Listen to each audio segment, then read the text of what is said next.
अस्सलाम वालेकुम my YouTube family, कैसे हैं आप? उम्मीद है आप सब खैरियत से होंगे। हम भी खैर खैरियत से हैं।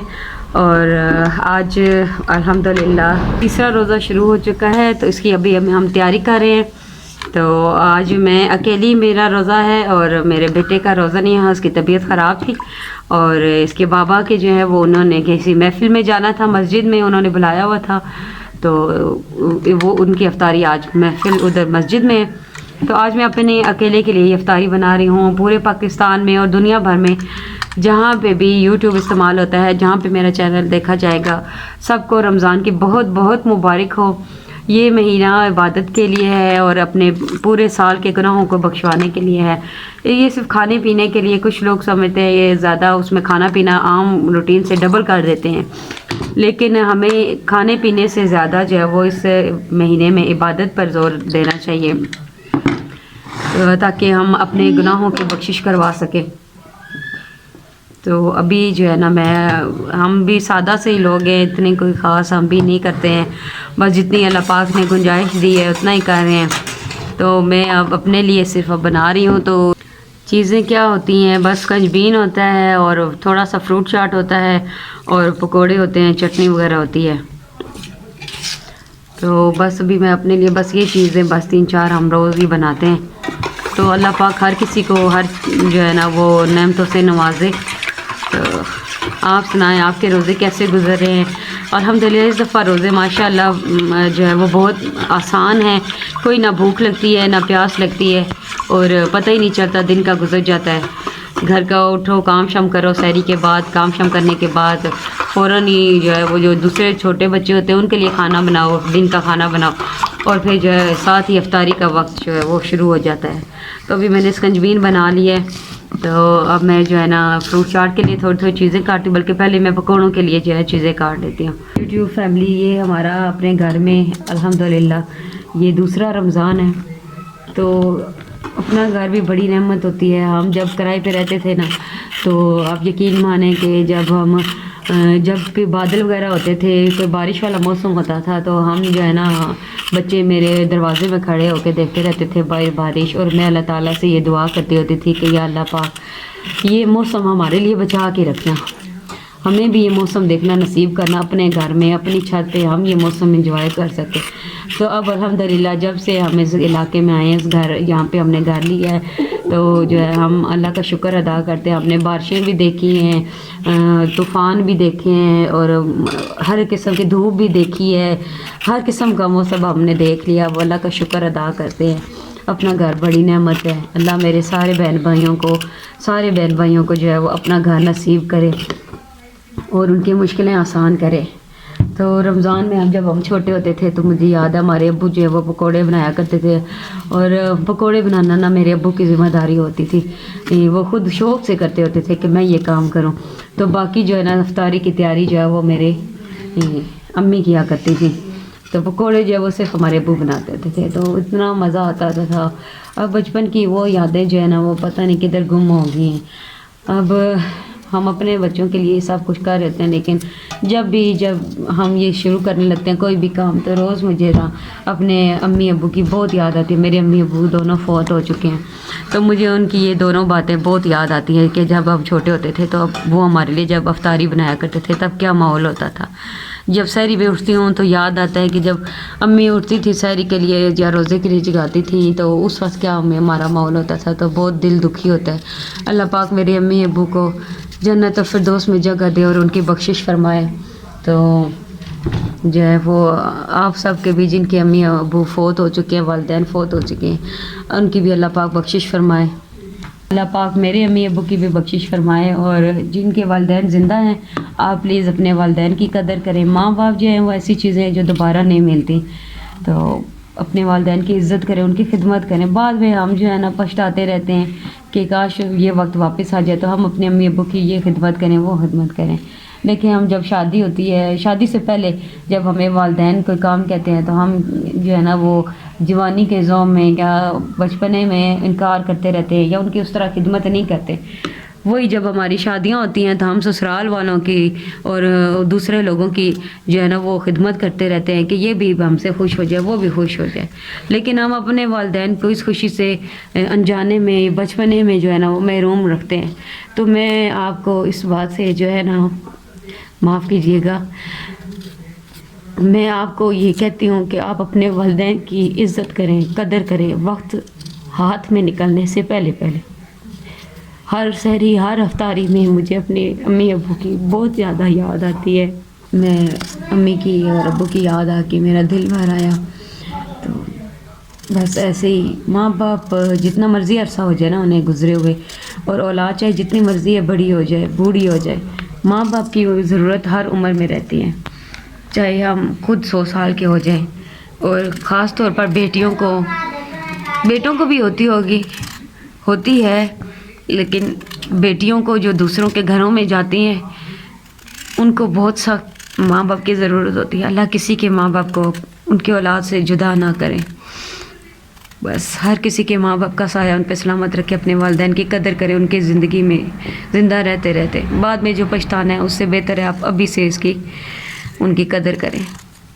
तो आज अफ्तारी है, मैंने आपको उदास कर दिया होगा, ख़ुद भी उदास हो गई हूँ। बस अम्मी अबू की याद आ गई बहुत ज़्यादा। वह हर वक्त रहती है, लेकिन ऐसे काम जो उन्होंने हमारे लिए भी किए हुए हैं, जब खुद वो करते हुए अपनी औलाद के लिए, तो बहुत उनकी याद आती है।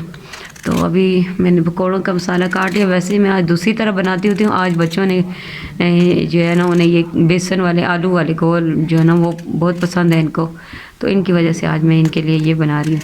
हालांकि अकेला सिर्फ मेरा ही रोज़ा, लेकिन पकौड़े तो फिर चलते ही हैं, सबके लिए ही अच्छे लगते हैं सबको, तो बनाती हूँ। आप बताएं आप लोग अफ्तारी में क्या क्या बनाते हैं।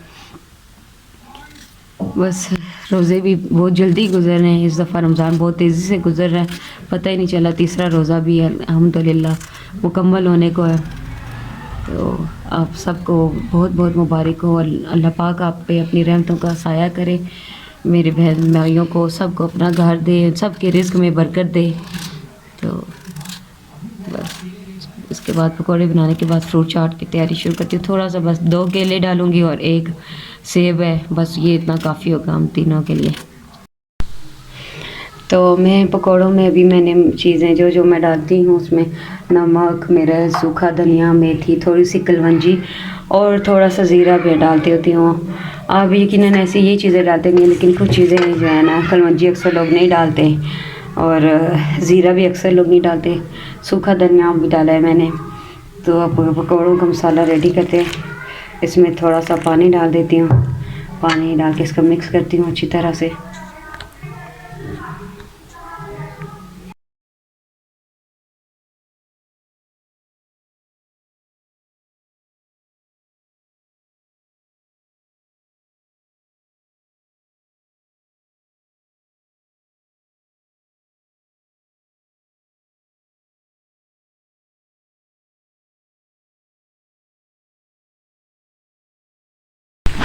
तो मैंने ना इसमें पकौड़ों में सब्ज़ धनिया डाला है। कुछ लोग इसमें पालक भी डालते हैं, पालक के पकौड़े भी पसंद करते हैं, लेकिन मैं जो है वो पालक के जो पकौड़े होते हैं ना वो गर्म भी होते हैं। वैसे भी हम रोज़ा रख के प्यास लगी होती है, दिन में सारा दिन पानी नहीं पिया होता, तो इसलिए पालक के पकौड़े जो हैं वो गर्म होते हैं। इसलिए मैं इसमें पालक की बजाय ना धनिया इस्तेमाल करती हूँ। सब्ज़ धनिया काट के छोटा छोटा काट के तो वो डाल लेती हूँ। तो इस तरह ये मेरे पास एक सालन वाला डिनर सेट का डोंगा है, तो उसमें मैं इसमें रखती हूँ। तो उसमें फिर ये पेपर वगैरह बिछा के ना, तो उसमें फिर पकोड़े रखती हूँ। हॉट पॉट में पहले रखती होती थी तो वो गीले हो जाते थे पकोड़े ना, ऐसे नरम होके गीले गीले हो जाते थे, तो वो फिर मज़े के नहीं लगते थे। मुझे पकोड़े ना ऐसे कुरकुरे से ऐसे अच्छे लगते हैं। तो उसमें हॉट पॉट में जब पकोड़े रखती थी मैं, तो वो नरम नरम हो जाते थे। तो पकोड़े हमेशा कुरकुरे कुरकुरे हों ऐसे, तो वो ज़्यादा मज़े के लगते हैं। तो आज ये मैंने ये वाले बनाए, वैसे में फिंगर चिप्स जैसे होती है ना वो वाली काट के फिर उसमें बेसन मसाला, बेसन ये सारी चीज़ें डालते हैं। तो देखिए माशाल्लाह कितने प्यारे पकोड़े लग रहे हैं। भूख तो अब पकोड़े जब बनते हैं तब हल्की हल्की भूख लगना शुरू हो जाती है इसकी खुशबू से। वैसे सारा दिन अल्हम्दुलिल्लाह ना कोई भूख ना प्यास, अल्लाह ताला की जितनी भी नेमतें उनका लाख लाख शुक्र है। अल्लाह ताला ने इतना भी हमें दिया है कि हमारे दस्तरखान पे इतनी चीज़ें हैं कि हमारा पेट भर जाए, बस अल्लाह का शुक्र है। इफ्तारी का वक्त भी थोड़ा सा रह गया। आप पकौड़ों के मसाले में क्या क्या डालते हैं कमेंट्स में ज़रूर बताइएगा। मेरे चैनल को लाइक और सब्सक्राइब ज़रूर कीजिएगा। तो मैंने ये इसलिए चैनल बनाया है कि मैं जो है पहले मैं FA मैंने किया हुआ है, मैंने टीचिंग का कोर्स भी किया हुआ है, मोंटेसरी कोर्स भी किया है, टीचिंग भी करती रही हूँ।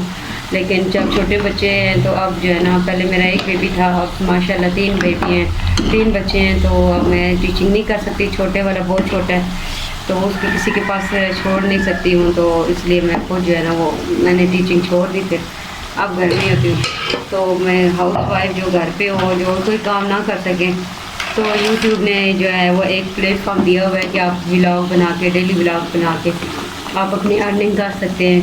तो इसीलिए आपको पता है कि आजकल एक बंदे के कमाने से तो कुछ भी नहीं बनता, तो इसलिए मैंने ये यूट्यूब चैनल स्टार्ट किया कि क्या पता अल्लाह पाक इसमें बरकत दे और हमारी आमदन में इजाफ़ा हो, तो हमारे भी हालात सही हो जाएं। और अल्हम्दुलिल्लाह जो भी है इस पर अल्लाह का शुक्र है। लेकिन आजकल की महंगाई इतनी है कि जितने भी आमदन हो वो कम ही लगती है। बच्चों की हज़ार ख्वाहिशें होती हैं, हज़ार ज़रूरतें होती हैं, तो हर माँ बाप का दिल चाहता है कि हम उनकी ज़रूरतें, उनकी ख्वाहिशें पूरी करें।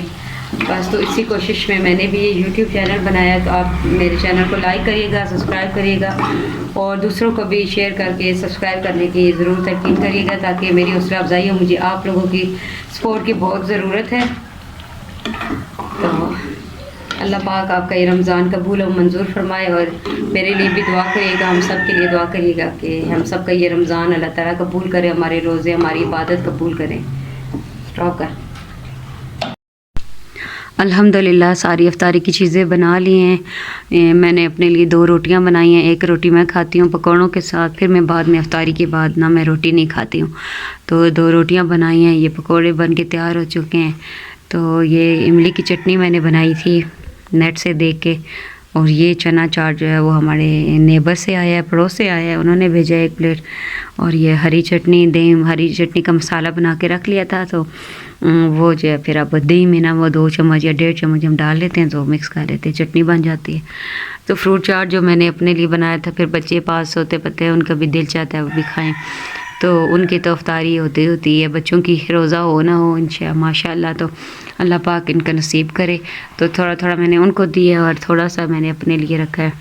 और ये स्कंजबीन और साथ 2 गिलास रखे मैंने अपने लिए और अपने बड़े बेटे के लिए। तो अल्हम्दुलिल्लाह ये देखें माशाल्लाह से ये मोहम्मद आदम ने खाना शुरू कर दिया, इफ्तारी शुरू कर दी है, और ये अबू बकर ने भी शुरू कर दिया इफ्तारी। अबू बकर अस्सलाम वालेकुम बोलो। अस्सलाम वालेकुम। जी अल्हम्दुलिल्लाह माशाल्लाह। तो अल्लाह पाक नसीब करे मेरे बच्चों को, हर किसी के बच्चों को इसी तरह हर इफ्तारी खाना पीना नसीब करे। तो मिलते हैं अगले व्लॉग में। तो मेरे चैनल को सब्सक्राइब कीजिएगा और लाइक और शेयर ज़रूर कीजिएगा। अपना बहुत सारा ख्याल रखिएगा। अल्लाह पाक आपके रोज़े कबूल और मंजूर फरमाए। मिलते हैं अगले व्लॉग में। अल्लाह हाफिज़।